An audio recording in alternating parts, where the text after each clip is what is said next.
வணக்கம், இது ராஜபிரியன் ரிவ்யூ. இன்னைக்கு எபிசோட்ல பாத்தீங்கன்னா திவ்யா கணேஷ் அண்ட் வினோத் ரெண்டு பேருக்குமே பாத்தீங்கன்னா ஹெவியா ரோஸ்ட் இருக்கு அப்படின்னு சொல்லியிருக்காங்க. இதுல திவ்யா கணேஷ்க்கு தான் ரொம்ப அதிகம் அப்படின்லாம் சொல்லியிருக்காங்க. நடுவுல ஆர்குமெண்ட் லெவல் எல்லாம் போச்சு அப்படின்னு சொல்றாங்க. அப்படி பார்த்தா இங்க யாரு ஆதிரை, பிரஜன், எஃப்ஜே, ரம்யா அந்த வரிசையில திவ்யா கணேஷும் வந்துருவாங்க போல இருக்கு. எதுக்கு? போஸ்ட் கிட்ட வந்து திமிரா நடந்துகிட்டதுக்கு, பேசினதுக்கு. வினோத்துக்கு வந்து ரோஸ்ட் இருக்கு, அது வேற விஷயம் அப்படின்னு சொல்றாங்க. அதை பத்தி நம்ம அடுத்த வீடியோல பார்ப்போம். இதுல ஃபுல் ஃபோக்கஸ் பாத்தீங்கன்னா திவ்யா தான். அப்படியே மறக்காம நம்ம வீடியோ பிடிச்சிருந்தா லைக் பண்ணுங்க, ஷேர் பண்ணுங்க, சப்ஸ்கிரைப் பண்ணுங்க, ஃபேஸ்புக்ல பாக்குறவங்க ஃபாலோ பண்ணுங்க. இப்ப கண்டென்ட்டுக்குள்ள போலாம். இங்க ரெண்டு சம்பவம் நடந்துச்சுங்க. ஒரே மாதிரி ரெண்டு சம்பவம் நடக்குது. ஒன்னு குட்டி சம்பவம், இன்னொன்னு பெரிய சம்பவம். குட்டி சம்பவத்தை மட்டும் எடுத்து விஜேஎஸ் அட்ரஸ் பண்ணாருன்னா, ஒரு எபிசோடு ஃபுல்லா பண்ணாருன்னா, இப்ப பெரிய சம்பவத்தை பண்ணணும்ல நிச்சயமா. அதை பண்ணாம அப்படியே விட்டாருன்னா அப்ப ஏதோ டைவர்ஷன் டாக்டிக்கை வந்து யூஸ் பண்றாங்க அப்படின்னு தானே பார்க்க முடியும். இங்க வியனா விக்ரம் இந்த பஞ்சாயத்து என்ன போட்டு அந்த அடி கதற கதற அடிச்சார்ல வியனாவை, கண்ணீருடன் இடைவேளைக்கு பிறகு அப்படின்லாம் வந்து சொல்லிட்டு கலாச்சிட்டு போனார்ல. அதாவது முதலை கண்ணீர்லாம் வடிக்கிற அப்படின்னு சொல்லிட்டு இந்த அளவுக்கு இறங்கி ஏன் செஞ்சாரு? சம்பவம் என்னன்னா, அவங்களுடைய ட்ரெஸ் எல்லாம் இருக்கு, என் இன்னர்லாம் இருக்கு, அதுல அதை எடுத்துட்டு வந்து நடு வீட்டில் வச்சுட்ட அந்த பக்கெட்டை என் ட்ரெஸ் தான் தெரிஞ்சுதான் எடுத்துட்டு வந்து வச்சிருக்காரு போல இருக்கு அப்படின்னு சொன்னாங்க. இதுதான் அவங்க பண்ண பெரிய தப்பு. இது பக்கா பிளானு, முன்னாடியே பார்வதி சொன்னாங்க அப்படிங்கிறதெல்லாம் வேற. இந்த வார்த்தை தான் வந்து பாத்தீங்கன்னா விமன் கார்டு எடுக்கிற மாதிரி இருக்கு அப்படின்னு சொல்லிட்டு அதுக்கு கவுண்டர் கொடுக்குறேன்னு சொல்லிட்டு இந்த அரோரா இருக்கிறாங்கல்ல, அவங்க எக்ஸ்ட்ராவே வார்த்தையை விட்டாங்க. அவர் என்ன வந்து நோண்டி பார்த்தாரு உன் ட்ரெஸ் எல்லாம் அப்படின்னு சொல்லி சொன்னாங்க. நோண்டி பார்த்தாருன்னு சொல்ல வரியாமா அப்படின்லாம் அவங்க வந்து கேட்டாங்க. உடனே இவங்க வந்து நான் ஒரு பக்கம் வந்தா இவங்க எனக்கு கேட்டு போடுறாங்கன்னு சொல்லிட்டு அங்கிருந்து வேணா போயிட்டாங்க. ஸோ இந்த இஷ்யூல அரோரா சொன்னது, அரோரா தான் சொன்னாங்களான்னு முதல்ல அவங்களுக்கு தெரியல. இந்த கமெண்ட்டுக்கு ஏன் நீ பேசல விக்ரம் அப்படின்னு சொல்லிட்டு அதை தான் ஒரு பெரிய குற்றச்சாட்டா வச்சுட்டு இருந்தாங்க வியனா. ஒரு பக்கம் இன்னர்லாம் இருக்கு அப்படின்னு ஃபீல் பண்றது, இன்னொரு பக்கம் தெரிஞ்சதானே எடுத்துட்டு வந்து வச்சேன் அப்படின்னா அவருடைய கேரக்டரை என்னவா நீங்க ப்ரொஜெக்ட் பண்றீங்க அப்படிங்கிறது தான் இங்க கேஸ். இன்டைரக்டா தான் வருது. ஸ்ட்ரைட்டா கேரக்டரை வந்து காலி பண்ற மாதிரி இல்ல. ஸ்ட்ரைட்டா கேரக்டரை காலி பண்ற மாதிரி தான் திவ்யா கணேஷ் அண்ட் கானா வினோத் இவங்க பஞ்சாயத்து வந்தது. அங்க உள்ள வந்து டாஸ்க், அந்த ஏரியால வந்து டாஸ்க் நடந்துட்டு இருக்கு அந்த ரூம்ல, ஆக்டிவிட்டி ரூம்ல. அதுல ரெண்டு பேருடைய கண்ணும் கட்டப்பட்டிருக்கு.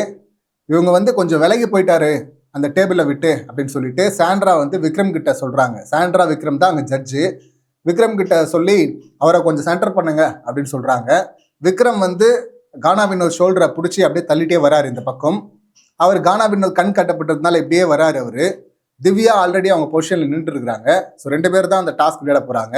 ஸோ அப்படி வரும்போது இவருடைய கை வந்து பார்த்தீங்கன்னா அவங்க மேல வந்து பிரைவேட் பார்ட்ல எல்லாம் படுது, அது அன்வான்ட் டச்சஸ் அப்படின்னு சொல்லலாம். அந்த மாதிரி வந்து படுது அப்படின்னு சொல்லிட்டு கடுப்பான திவ்யா பார்த்தீங்கன்னா எட்டி ஒரு உதவ வச்சிருப்பாங்க. டக்குன்னு அப்படி சட்டிலா ஒரு அப்படி புஷ் பண்ண மாதிரி இருக்கும். அவங்க வேணும் தான் உதைச்சாங்க. உதச்சிட்டு சாரிண்ணே அப்படின்னு சொல்லியிருப்பாங்க. அதுக்கு இவர் கடுப்பாயிட்டு நானா வந்தேன் அவர் தானே வந்து தள்ளிட்டு வந்தாரு அப்படின்னு சொல்லிட்டு கோவப்பட்டு உதைச்சிட்டு வாண்டடா உதைச்சிட்டு சாரி சொன்னா அதெல்லாம் ஏத்துக்க முடியாது சொல்லிட்டு நானும் உதைக்கிட்டோமா அப்படின்லாம் வந்து எட்டி அவரும் உதைச்சிருப்பாரு. ஆனா அவங்க மேல படலை அது. இது சம்பவம் நடந்தது. இதுக்கப்புறமா இன்னும் நிறைய நடந்திருக்கு போல இருக்கு. லைவே கட் பண்ணிட்டாங்க. கட் பண்ணிட்டு பழைய எபிசோட்லாம் எடுத்து பேட்சப் எல்லாம் பண்ணிட்டு இருந்தாங்க. ஸோ அப்ப பெரிய சம்பவம் நடந்திருக்கு. டாஸ்க் டிலே ஆயிருக்கு. இது பெரிய இஷ்யூ இல்ல. இது இதோட இருந்தா அவங்க வந்து அதுக்கப்புறம் போலான்ட்டாங்களே. இப்ப கானா வினோத் வந்து அங்க அதை நானும் உதகிட்டமான்னு பிரச்சனை பண்ண பாக்குறாரு.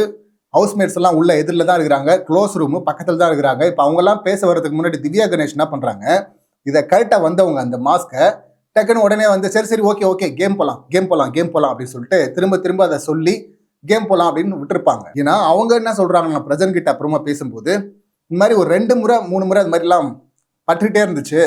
அப்போ ஒரு முறை நான் வந்து கையை பிடிச்சிட்டேன், சரி இதுக்கப்புறம் பண்ண மாட்டாங்கன்னு சொல்லிட்டு விட்டுட்டேன், கையை பிடிச்சி உதறிட்டேன்.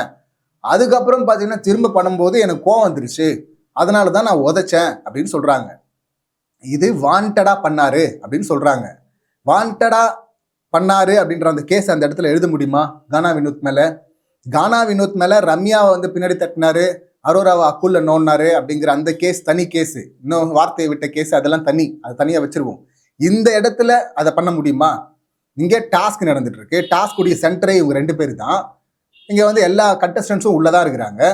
அப்படி இருக்கும்போது இங்க வந்து போயிட்டு அது தொடணும்னு சொல்லிட்டு ஆபாசமாவை போய் தொட போகிறாங்க ஒரு கண்டஸ்டன்ட். இது எப்படி இருக்குன்னா பார்வதி வந்து ஒரு குற்றச்சாட்டை வச்சாங்களே, பார்வதியும் வாட்டர்மெலனும் சேர்ந்து அரோரா வந்து டாஸ்க் நடுவில் வந்து ஆபாச குறியீடு காட்டினா அப்படின்னு. அவங்க டைல்ஸ் எப்படி அடக்குறது அப்படின்னு சொல்லிட்டு சொல்லி காட்டினாங்க. அது ஒரு ஆபாச குறியீடுன்னு சொல்லிட்டு அதை கன்வெர்ட் பண்ணி விட்டாங்கல்ல அப்படியே. அப்படி ஒரு ஃபேக் அலிகேஷன் எழுதுனாங்கல்ல, அது போல ஒரு அலிகேஷன் தானே இது. இந்த இடத்துல பர்பஸா அப்படி ஒரு கொரூர சிந்தனை இருந்தாலும் அந்த இடத்துல ஒருத்தன் வந்து காட்டுவான்.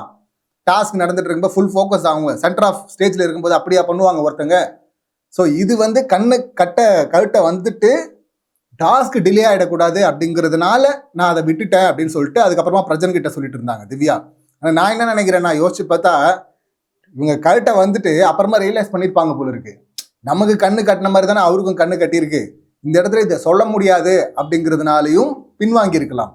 பின்வாங்கினவங்க சரி ஓகே தெரியாமல் நடந்துருச்சு, ஒரு ட்ரிகர் ஆகிட்டு அந்த இடத்துல நான் பண்ணிட்டேன் அப்படின்னு சொல்லிட்டு ரியலைஸ் பண்ணியிருந்தாங்கன்னா அது வேற. ஆனால் அவங்க அந்த இடத்துல நான் உதைச்சேன், இந்த மாதிரி பட்டுது தொடர்ந்து கை வைக்கிற மாதிரி இருந்தது, அதனால நான் வந்து உதைச்சேன், சரி இந்த இடம் கூட விட்டுலான்னு பார்த்தா வேற ஒரு பெரிய கேஸ் எழுதுறாங்க. என்னன்னா இப்போ நம்ம வெளியே இருந்து பார்க்கறதுல நமக்கு சில சம்பவங்கள் அங்கங்கே வீடியோ எல்லாம் வருது, இதெல்லாம் கொஞ்சம் தப்பாக இருக்கே, அவாய்ட் பண்ணுமே, இது வேற பக்கம் போதே, டைவர்ட் ஆகிட்டு அப்படின்லாம் தோணுது, அது வேற. பட் கண்டஸ்டண்ட்டாக இவங்க உள்ளே இருக்கிறாங்க, இவங்க வந்து ஒரு சம்பவம் சொல்கிறாங்க. அது என்ன சம்பவம் சொல்ல, ஒரு இன்சிடென்ட்டு, அதுவும் சாண்ட்ரா இவங்க கிட்ட சொன்னதா பிரஜன் கிட்ட சொல்கிறாங்க.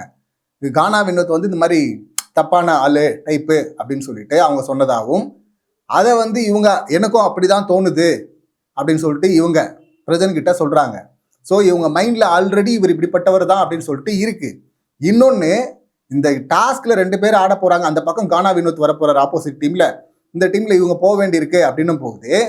நான் வந்து போகல அப்படின்னு சொல்லிட்டு அவங்க சொன்னாங்களாம். நான் போயிருக்க கூடாதுன்னு வேற திரும்ப சொல்கிறாங்க. இன்னொரு சம்பவத்தில் அவர் தப்பாக இருந்தார் அப்படிங்கிறது அவங்க மைண்டில் இருக்கு. அப்போ இங்கே படும்போது இவர் வாண்டடாக தான் பண்ணுறாரு அப்படின்றது தான் இவங்க கேஸாக அங்கே எழுதுறாங்க. சரி அப்புறமா வந்து இப்போ வந்து விட்டுட்டேன், சரி இன்னொரு முறை நடக்கட்டும் பார்க்கலாம் அப்படின்னு சொல்லிட்டு விட்டனே அப்படிங்கிறது அவங்களுடைய கடைசி ஸ்டேட்மெண்ட்டு. ஆமாம் எனக்கு புரியுது அப்படின்னு சொல்லிட்டு பிரஜன் சொல்றது மூலியமா அவர் அப்படி பண்ணக்கூடிய ஆள் தான் அப்படிங்கிற அவருடைய மைண்ட் செட்லையும் அப்படிதான் இருக்கு. 2 சம்பவங்களையும் பாருங்களேன். விக்ரம் மேல பெருசா கேஸ் எழுதப்பட்டதா, கானா வினோத் மேல பெருசா எழுதப்பட்டதா? இப்போ விஜேஎஸ் என்ன சொன்னார் நேற்று எபிசோட்ல, இங்க வந்து வாரம் ஃபுல்லா நடக்குது, நாங்க என்ன வந்து எல்லாத்தையும் அட்ரஸ் பண்ணா டெய்லி வந்து எபிசோட் பண்ணாதான் அட்ரஸ் பண்ண முடியும், அப்படி பண்ண முடியாதுல்ல. ஸோ வாரம் ஃபுல்லா நடந்ததுல எது இம்பார்ட்டண்ட்டான விஷயம் அப்படின்னு சொல்லிட்டு எடுத்து பேசுறோம் அப்படிங்கிறாரு. கரெக்ட், அப்படிதான் பேச முடியும். ஆனா அப்படி பேசுறதுல ஒரே மாதிரி சம்பவம் நடக்குது, ஒன்று பெரிய சம்பவம், ஒன்று குட்டி சம்பவம். நீங்கள் குட்டி சம்பவத்தை மட்டும் எடுத்து பேசுனீங்கன்னா இப்போ பெரிய சம்பவத்தை வந்து மூடி மறைக்க பார்க்குறீங்களா அப்படின்னு வருது இல்லை இப்படி இந்த ஆங்கிளில் பார்ப்போமே, கேரக்டரை வந்து அசாசினேஷன் பண்ணுற மாதிரி பார்த்தீங்கன்னா ஒரு கம்ப்ளைண்ட் வைக்கிறாங்க வேணா விக்ரம் மேலே, அதை வந்து கிளியர் பண்ணியே ஆகணும் அப்படின்னு சொல்லிட்டு அதில் ஒரு அக்கறை இருக்குல்ல, அவர் அப்படிப்பட்டவர் கிடையாதுமான்னு சொல்லிட்டு அக்கறையை அதில் பண்ணுறாருல்ல. அப்போ கானா வினோத் மேலேயே அந்த அக்கறை வரல, அவர் மேலே இதை விட நேரடியாக கம்ப்ளைண்ட் வைக்கிறாங்களா, அவங்க உதைச்சிருக்கிறாங்க. உதைச்சது கூட சரி விட்டுலாம், அந்த இடத்துல டெம்பர் ஆகிட்டு தப்பா தொடுறாருன்னு தப்பா நினைச்சுக்கிட்டு உதைச்சிட்டாங்கப்பா சின்னதா அப்படின்னு சொல்லிட்டு சாரி கேட்டாங்கப்பா அப்படின்னா கூட பரவாயில்ல. அதுக்கப்புறமும் வந்து அவங்க திரும்ப அவர் அப்படிப்பட்டவர் தான் சொல்றாங்கல்ல, அப்ப அதுதானே பெரிய கேஸ். அப்ப கானா வினோத் மேல யாரும் என்ன சொன்னாலும் பரவாயில்ல, விக்ரம் மேல யாரும் சின்ன குறை கூட சொல்லிடக்கூடாது. ஏன்னா விக்ரம் பார்வதியை தான் நாங்க 2 பேரையும் ஸ்டேஜுக்கு கூட்டு போக போறோம், பார்வதியை ரன்னர் ஆக்க போறோம், விக்ரம வின்னர் ஆக்க போறோம், கானா வினோத் அவர் காமெடியை மட்டும் யூஸ் பண்ணிட்டு தூக்கி வெளியே போட போறோம் வாட்டர்மெலனை போட்ட மாதிரி அப்படிங்கிறது தான் பிளானா அப்படின்ற அந்த கேள்வி வருது இல்ல. சம்பவங்கள் அதாவது எபிசோட் முடிஞ்சிச்சு, சண்டே எபிசோடு. ஸோ தகவல்கள்லாம் வருதுல, இந்த சம்பவம் ஹேண்டில் பண்ணப்படல. இப்போ கானா இவரு வாட்டர்மெலன் மேல பெண்களுக்கு பாதுகாப்பு இல்லை அப்படிங்கிற மாதிரி ஒரு கம்ப்ளைண்ட் வருது, அதை விசாரிக்கிறாரு, அதை கிளியர் பண்ணி விடுறாரு. விக்ரம் மேல அந்த மாதிரி ஜோன்ல ஒன்று வருது, ஸ்ட்ரைட்டா கூட வரல, உடனே விக்ரம் பேரை கிளியர் பண்ணி விட்டாரு. கானா வினோத் பேரை மட்டும் ஏன் அப்படியே ஹோல்ட் பண்ணிருக்கீங்க? இப்போ நாங்கள் வெளியே இருக்கிறோம், எங்களுக்கு ஒரு டவுட் இருக்கு, ஒரு வேலை இருக்குமோ, சில கிளிப்பெல்லாம் பார்க்கும்போது தப்பா இருக்கு அப்படின்னு நாங்கள் டவுட்ல இருக்கலாம். ஆனால் மேக்கர்ஸ் டவுட்ல இருக்கக்கூடாது இல்லை. நீங்கள் தான் 24/7 பார்த்துட்டு இருக்கீங்க, 2 மாசமா பார்த்துட்டு இருக்கீங்க, அப்போ தெரியணும்ல இவர் அந்த மாதிரியான ஆளா இல்லையா அப்படின்னா. அப்போ அது மாதிரி ஆள் இல்லைன்னா அதை வந்து அட்ரஸ் பண்ணோம்ல, அதை கிளியர் பண்ணோம்ல. அப்படி பண்ணாம விடுறீங்கன்னா எதுக்காக பண்ணாம விடுறீங்க? கானா வினோத் தானே, அவர் என்ன வேணா சொல்லிட்டு போட்டோன்னு விடுறீங்களா?